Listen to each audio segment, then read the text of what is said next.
मित्रांनो, आज आपण अशा एका विषयावर बोलणार आहोत जो थेट तुमच्या घराशी, तुमच्या जमिनीशी आणि तुमच्या घामाच्या कमाईशी जोडलेला आहे. नक्कीच. कारण आपल्याकडे जमिनीचा तुकडा म्हणजे फक्त संपत्ती नसते, ती एक ओळख असते. अगदी बरोबर. आजच्या भागात आपण पाहणार आहोत की एखाद्या खोट्या विक्री खतामुळे किंवा वारसांच्या भांडणामुळे जेव्हा 7-12 उतार्यावर तुमचं नाव नसतं तेव्हा नेमकं काय होतं. आणि लोक कसे तहसील कार्यालयात अडकून पडतात तेही आपण बघणार आहोत. तेच तर. सगळ्यात महत्त्वाचं म्हणजे तहसील कार्यालयात चक्रा मारूनही तहसीलदार साहेब तुम्हाला थेट सिव्हिल कोर्टात जाण्याचा सल्ला का देतात. या सगळ्या प्रक्रियेमागचं नेमकं कायदेशीर गणित काय आहे यावर आपण आज सखोल चर्चा करणार आहोत. हो, ही माहिती प्रत्येकाला असणं खूप गरजेचं आहे. आणि हा व्हिडिओ शेवटपर्यंत बघा, कारण मध्येच आपण या विषयाची अत्यंत महत्त्वाची माहिती देणार आहोत जी तुम्हाला भविष्यातही खूप उपयोगी पडेल. चला तर मग कायद्याचं आणि तुमच्या फायद्याचं बोलूयात. आपण हा विषय अतिशय मुळापासून समजून घेऊया.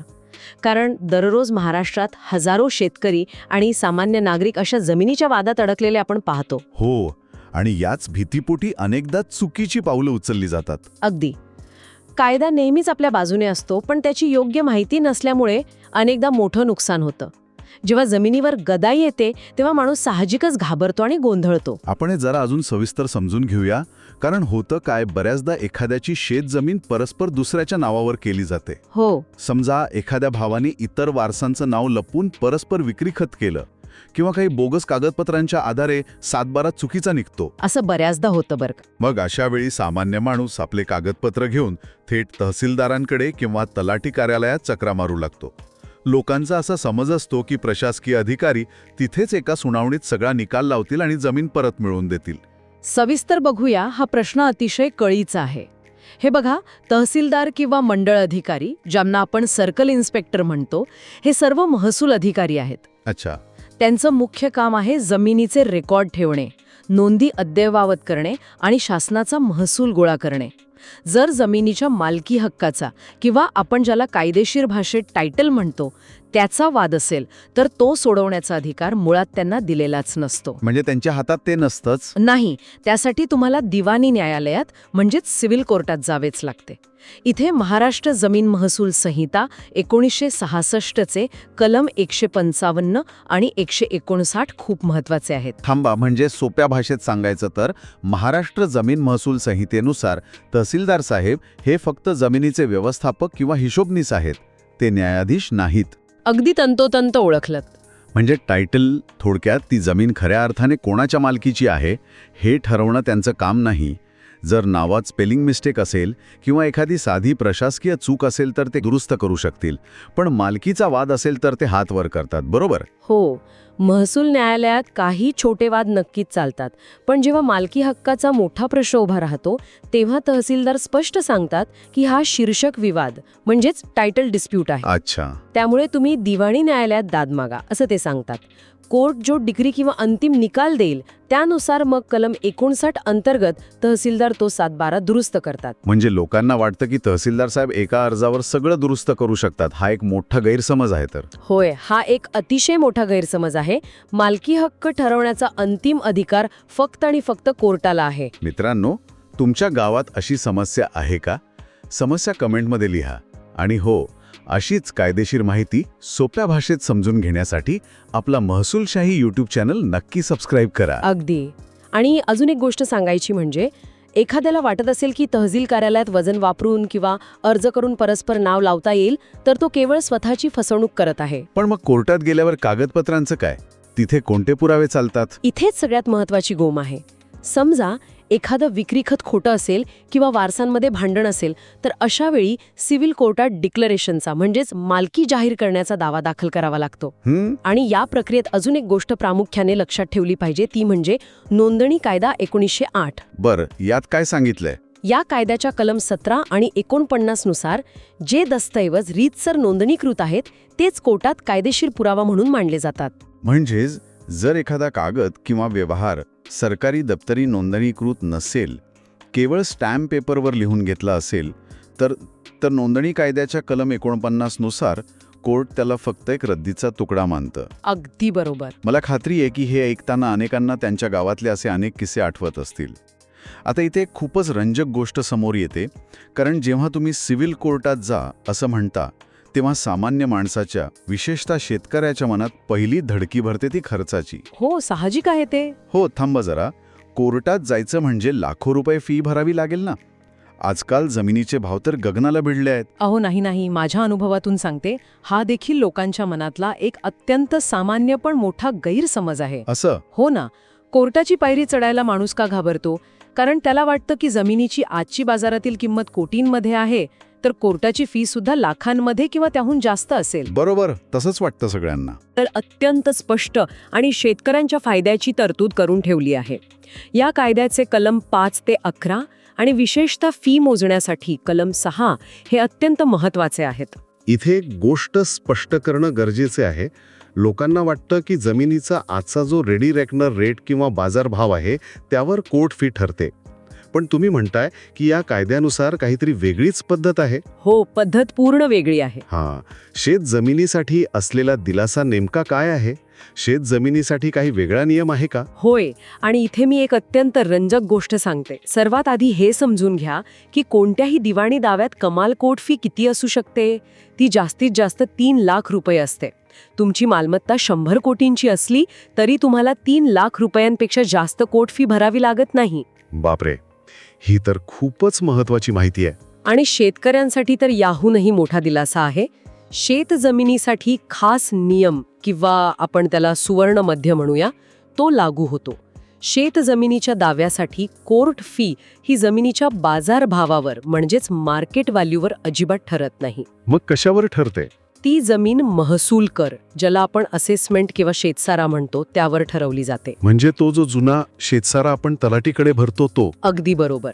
महाराष्ट्र कोर्ट फी अधिनियम 1959च्या कलम 6 उपकलम 5 नुसार ही फी असेसमेंटच्या 40 किंवा 80 पट मूल्य काढून त्यावर मोजली जाते. अच्छा. जर त्या जमिनीवर कायम सेटलमेंट असेल किंवा 30 वर्षांपेक्षा जास्त काळाची सेटलमेंट लागू असेल तर असेसमेंटच्या 80 पट मूल्य धरले जाते. यामुळे प्रत्यक्षात भरायची फी खूपच म्हणजे अत्यंत नगण्य येते. हे थोडं उदाहरणासह सांगता येईल का?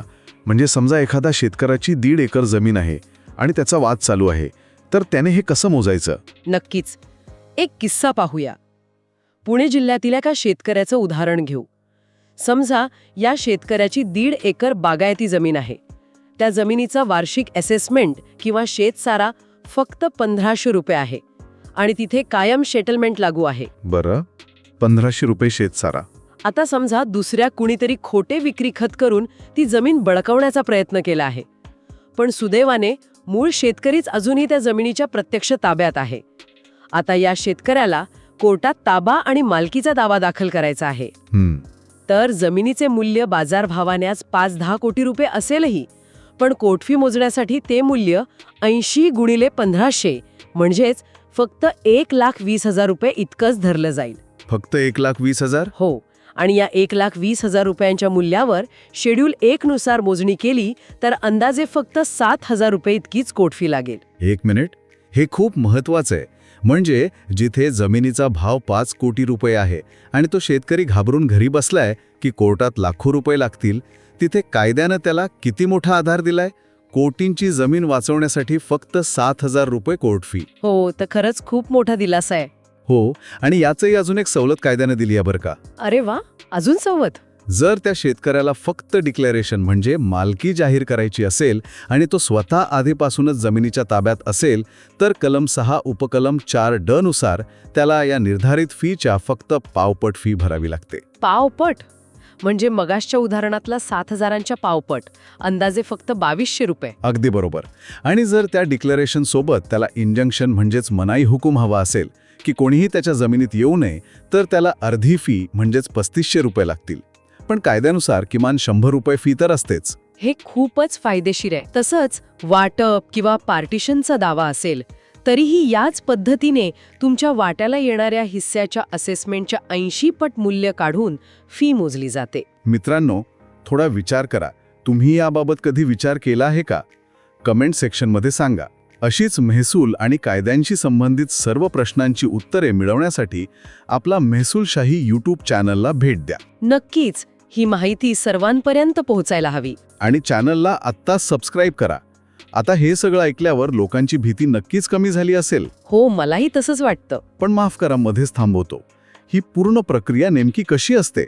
एखादा शेतकरी आज ही चर्चा ऐकतोय, त्याला उद्या कोर्टात जायचंय, तर त्याने सुरुवात कुठून करावी? स्टेप बाय स्टेप सांगाल का? हो, नाही, अगदी योग्य प्रश्न आहे. ही प्रक्रिया समजून घेणं खूप महत्त्वाची आहे. मी तुम्हाला याची एक सोपी स्टेप बाय स्टेप चेकलिस्ट सांगते, जी प्रत्येकाने लिहून ठेवली तरी चालेल. हो, प्रेक्षको लक्ष देऊन ऐका. पहिली स्टेप अशी आहे की सर्वात आधी तुमच्या गावच्या तलाठी किंवा तहसीलदाराकडून तुमच्या जमिनीचा असेसमेंट प्रमाणपत्र आणि अद्ययावत 7/12/8 उतारा काढून घ्या. ठीक आहे, असेसमेंट आणि 7/12 काढला. पुढे दुसरी स्टेप, एका चांगल्या दिवाणी वकिलामार्फत तुमचा दावा, म्हणजेच कायदेशीर भाषेत ज्याला प्लेंट म्हणतात, तो तयार करा. हा दावा सिव्हिल प्रक्रिया संहिता म्हणजेच CPC कलम 26 नुसार अत्यंत बारकाईने तयार करावा लागतो आणि त्यात दाव्याचे मूल्य व फी अगदी स्पष्ट लिहावी लागते. बरोबर. आणि फी कशी भरायची? हीच आपली तिसरी स्टेप आहे. दाव्याची योग्य ती कोर्ट फी स्टॅम्प पेपरवर किंवा आता नवीन आलेल्या पेमेंट सुविधेद्वारे भरा. तंत्रज्ञानाचा फायदा घ्या. यासाठी तुम्ही bombay.high-court.in.nic.in या अधिकृत वेबसाईटचा वापर करून घरबसल्या फी भरू शकता. ऑनलाईन पण भरता येते, हे उत्तम आहे. चौथी स्टेप म्हणजे हा तयार केलेला आणि फी भरलेला दावा तुमच्या न्याय क्षेत्रानुसार म्हणजे तुमच्या तालुक्याच्या किंवा जिल्ह्याच्या सिव्हिल कोर्टात रीतसर दाखल करा. आणि मग शेवटची स्टेप काय असेल? पाचवी आणि शेवटची स्टेप, महाराष्ट्र कोर्ट फी अधिनियमाच्या कलम 8 ते 11 नुसार तिथले न्यायाधीश त्या दाव्याची आणि तुम्ही लावलेल्या मूल्याची कायदेशीर तपासणी करतील. सगळं योग्य असल्यास दाव्याची नोंद घेऊन प्रतिवादीला समन्स किंवा नोटीस पाठवली जाईल. थोडक्यात सांगायचं तर योग्य कागदपत्र गोळा करा, चांगल्या वकिलाची मदत घ्या आणि शासनाच्या अधिकृत पोर्टलवर पारदर्शकपणे फी भरा. हे खूपच स्पष्ट झालं. पण इथे मला एका दुसऱ्या गैरसमजाबद्दल विचारायचं आहे, जो खेड्यापाड्यात खूप पसरलेला असतो. लोकांमध्ये अशी चर्चा असते की एकदा का कोर्टात फी भरली की ते पैसे बुडालेच समजा, मग निकाल काही लागो किंवा कोर्टाबाहेर तडजोड हो. यात कितपत तथ्य आहे? हा सुद्धा लोकांच्या मनातला एक अत्यंत मोठा गैरसमज आहे. बऱ्याचदा लोकांना वाटतं की शासनाच्या तिजोरीत एकदा पैसे गेले की ते परत येत नाहीत. पण महाराष्ट्र कोर्ट फी अधिनियम 1959 मध्ये कलम 43 आणि 15 अतिशय स्पष्ट आणि पारदर्शक आहेत. म्हणजे पैसे परत मिळू शकतात? होय. समजा तुम्ही दावा दाखल केला आणि नंतर तुमचा आणि प्रतिवादीचा म्हणजे तुमच्या भावाचा किंवा ज्याच्याशी वाद आहे त्याचा कोर्टाबाहेर समझोता झाला. अच्छा. किंवा तुम्हाला वाटलं की आता वाद वाढवायचा नाही आणि तुम्ही दावा मागे घेतला, तर या कलमांनुसार तुम्हाला भरलेल्या कोर्ट फीचा 50% किंवा काही विशिष्ट प्रकरणामध्ये पूर्ण परतावा म्हणजेच रिफंड मिळू शकतो. अरे वा. फक्त एक कायदेशीर अट असते की हा परताव्याचा अर्ज दावा निकाली निघाल्यापासून किंवा तडजोड झाल्यापासून 2 वर्षांच्या आत कोर्टात करावा लागतो. हे तर खरंच खूप कमी लोकांना माहिती असेल. म्हणजे पैसे पाण्यात जात नाहीत, तर कायद्याने ते परत मिळण्याची पूर्ण सोय करून ठेवली आहे. होय. आणि इथेच मी आणखी एक अत्यंत महत्त्वाची माहिती देते. आपण मगाशी कोर्टात जाण्याबद्दल बोललो, पण तुम्हाला दावा दाखल करण्यासाठी सुद्धा कायद्याने एक ठराविक मुदत दिली आहे. मुदत? ती किती असते? लिमिटेशन ऍक्ट म्हणजेच मुदत कायद्याच्या कलम 65 नुसार असा मालकी हक्काचा किंवा ताब्याचा दावा तुम्हाला वाद निर्माण झाल्यापासून 3 वर्षांच्या आत दाखल करावा लागतो. म्हणजे वेळेवर जागणं गरजेचं आहे. अगदी. जर तुम्ही 10-20 वर्ष झोपून राहिलात आणि मग अचानक उठून कोर्टात गेलात तर वेळ निघून गेल्यामुळे कायदेशीर अडचणी खूप वाढू शकतात. आणि आणखी एक महत्त्वाची गोष्ट, जर तुमचा वाद अगदीच छोटा असेल, जसे की शेतातल्या बांधाचा वाद किंवा वहिवाटीच्या रस्त्याचा वाद, तर तो थेट दिवाणी न्यायालयात नेऊन वर्ष घालवण्याऐवजी तुम्ही मामलतदार कोर्ट ऍक्टनुसार तहसीलदार म्हणजेच मामलतदार कोर्टातही नेऊ शकता. तिथे फी किती लागते माहितीये? किती? तिथेही हजारो रुपये लागतात का? अजिबात नाही. मामलतदार कोर्टात फक्त 25 रुपये फी लागते. हो, पण एक प्रश्न आहे, फक्त 25 रुपये? होय, फक्त 25 रुपये. म्हणजे बांधाच्या भांड्यासाठी किंवा रस्त्याच्या वादासाठी थेट सिव्हिलमध्ये जायची गरज नाही आणि खर्चही फक्त 25 रुपये. कायद्यात सामान्य माणसासाठी इतक्या सवलती आहेत, पण केवळ अज्ञानामुळे आणि चुकीच्या मार्गदर्शनामुळे लोक घाबरतात आणि भरकटतात. अगदी बरोबर. म्हणूनच मी नेहमी सांगते की जेव्हाही जमिनीचा प्रश्न येईल तेव्हा घाबरून न जाता नेहमी तलाठीकडून असेसमेंट घ्या, हे लक्षात ठेवा, म्हणजे पुढे अडचण येणार नाही. आणि हो, तुम्ही जो दावा किंवा प्लेंट दाखल करता त्यात मूल्य आणि फी अगदी स्पष्टपणे लिहिलेली असली पाहिजे. जर तुम्ही फी वाचवण्यासाठी चुकीचे मूल्य लावले तर कोर्ट स्वतः त्याची चौकशी करू शकते आणि कलम 8 नुसार तुम्हाला दंडही लावला जाऊ शकतो. त्यामुळे प्रामाणिकपणे योग्य वकिलाचा आणि महसूल अधिकाऱ्यांचा कायदेशीर सल्ला घेणं नेहमीच आपल्या फायद्याचे ठरते. तर या सगळ्याचा नेमका अर्थ काय होतो? आजच्या या सखोल चर्चेतून आपण पाहिलं की महसूल न्यायालयात फक्त रेकॉर्डचं आणि हिशोबाचं काम होतं.